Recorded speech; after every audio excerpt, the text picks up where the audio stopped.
আসসালামু আলাইকুম প্রাণপ্রিয় কলিজার বন্ধুরা। শবে বরাতে কিন্তু গোস্ত রুটি খাওয়া নিষিদ্ধ। যেই দিনে শবে বরাত হবে সেদিন নিষিদ্ধ। 2 দিন পরে খান, 2 দিন আগে খান, সমস্যা নাই। তো যাই হোক, আমরা একটু লনেন গুড় বলে, যেটাকে খেজুর গুড়ের রস গুড় দিয়ে বানাচ্ছি হালুয়া। গ্রামের বুকে মাটির চুলায় রান্না বান্নার কথা তো বলাই লাগবে না। ভেজে নেওয়া হয়েছে, তারপরে কিন্তু এই যে আমরা পানি দিয়ে ভালো করে, সুজি না আটা দিয়ে কিন্তু হালুয়াটা বানাবো। এই জন্যে ভেজে নিয়ে নিচে নামে রেখে পানি দিয়ে ঘুটিয়ে নিচ্ছি, না হলে দলা পেকে যাবে আর ভালো লাগবে না। তো যাই হোক, আমাদের ঘুটিয়ে নেওয়া শেষ। তারপরে চুলার মাঝে আবার উঠাইয়া দিলাম। অনেক পানি দিব, দিয়ে অলরেডি পরিমাণ মতো পানি দিয়ে কিন্তু বানিয়ে নিতে হবে। আর এটা অলরেডি নাড়ে নিতে হবে যতক্ষণে বলক না উঠবে, নাহলে তলিতে বেঁধে যাবে, দলা পেকে গেলে ভালো লাগবে না। ময়ান ভালো করে দিয়ে নিলে তো অনেক সুন্দর পারফেক্ট একটা হালুয়া তৈরি হয়ে যাবে। তো তার মাঝে এখন নলেন গুড়গুলো দিয়ে দেওয়া হচ্ছে, অর্থাৎ খেজুর গুড়গুলো। 1/2 কেজি গুড় দিয়ে কিন্তু এই পায়েসটা অথবা হালুয়াটা আমরা বানিয়ে নিচ্ছি যে রুটি দিয়ে খাওয়ার জন্য।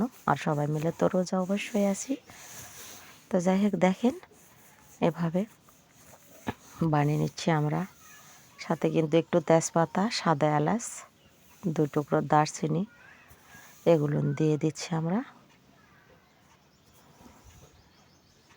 এগুলো দিয়ে হালুয়াটা বানানো হচ্ছে নলেন গুড় দিয়ে।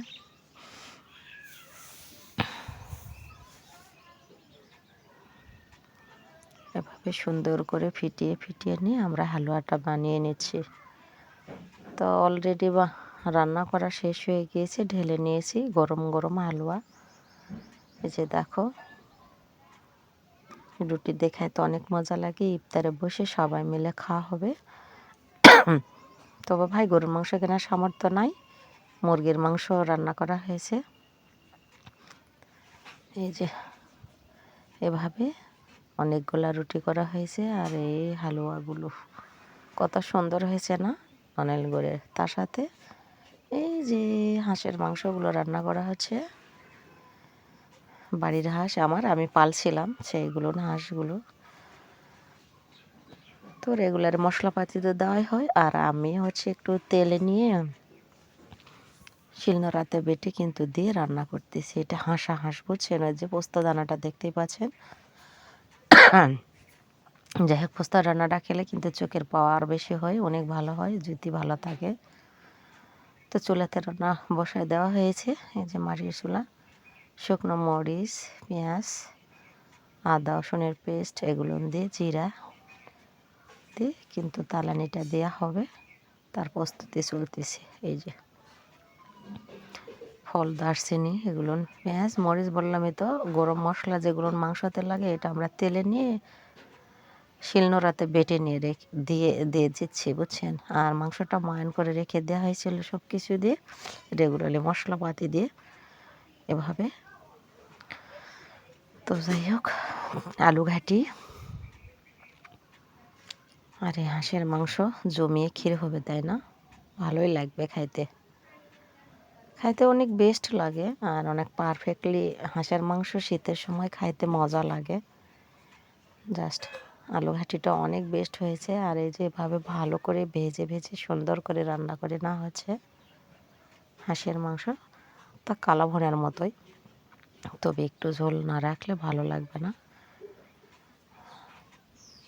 হালকা পাতলা রস থাকবে। হ্যাঁ, দেখো এভাবে করে নেওয়া হচ্ছে। তো যাই হোক, শীত তো তেমন বেশি নাই, হালকা শীত। তো হালকা হাতে নাড়াচাড়া রান্না করা অনেক ভালো, বেস্ট। মাটির চুলার রান্নার মতো টেস্ট আর লোভনীয় খাবার মনে হয় যে কখনো আর অন্য কোথাও হয় না। আমি তো তাই জানি, আর জানা বা কেন, আমি তো টেস্ট করছি। এবং আমারও গ্যাসের চুলা আছে, সেখানকার চাইতে মাটির চুলাতে রান্না করে খাইতে অনেক মজা আর অনেক বেস্ট হয়। আলহামদুলিল্লাহ, মাংস অনেকগুলাই হয়েছে, সবাই মিলে খাওয়া হবে। এভাবে তো রান্না করে নিচ্ছি, দেখো। হ্যাঁ, অনেক সুন্দর করে গরম গরম জল দিয়ে কষায় নেওয়া হচ্ছে। গরম জল দিলে তাড়াতাড়ি মাংসটা সিদ্ধ হয়, আর ভেজে নিতে অনেক টেস্টি হয়। ভেজে নিলে সহজেই বউরো থুরো সবাই খাইতে পারবে। এই যে বাপরে,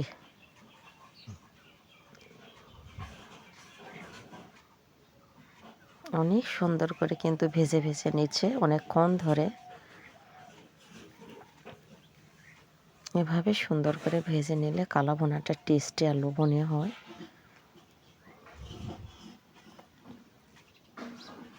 মাটির চুলা বলে রান্না পারফেক্টলি যে দেখো এভাবে ভেজে না হচ্ছে। কার কার লল্লির হাড়া পছন্দ রে? আমার কিন্তু লল্লির হাড়াগুলো অনেক পছন্দ। মাংস খাইতে মন চায় না, হাড্ডি চিবাইতে অনেক ভালো লাগে, অনেক মজা লাগে। তো রান্না করা শেষ হয়েছে বন্ধুরা। ভালো থাকবেন, সুস্থ থাকবেন, আর আমার জন্য দোয়া করবেন। ভালোবাসা দিয়ে আমার পাশে আপনারা আছেন, অনেক ভালো লাগে আপনারা ভালোবাসা দিয়ে থাকেন। আর যারা নতুন বন্ধু তারা অবশ্যই সাবস্ক্রাইব করে নোটিফিকেশান অন করে দিয়ে আমার পাশে থাকবেন নিত্য নতুন রেসিপি পাওয়ার জন্য। তো যাই হোক প্রাণের বন্ধুরা, রমজানে সবাইকে রমজান মোবারক। আজকে আটটা রোজা যাচ্ছে, অনেক ভালো আর টেস্টি হয়। আর রোজা মানে আনন্দ, সবাই মিলে সেহরি খাওয়া, ইফতারি করা, অনেক ভালো। আসসালামু আলাইকুম, টাটা, বাই বাই।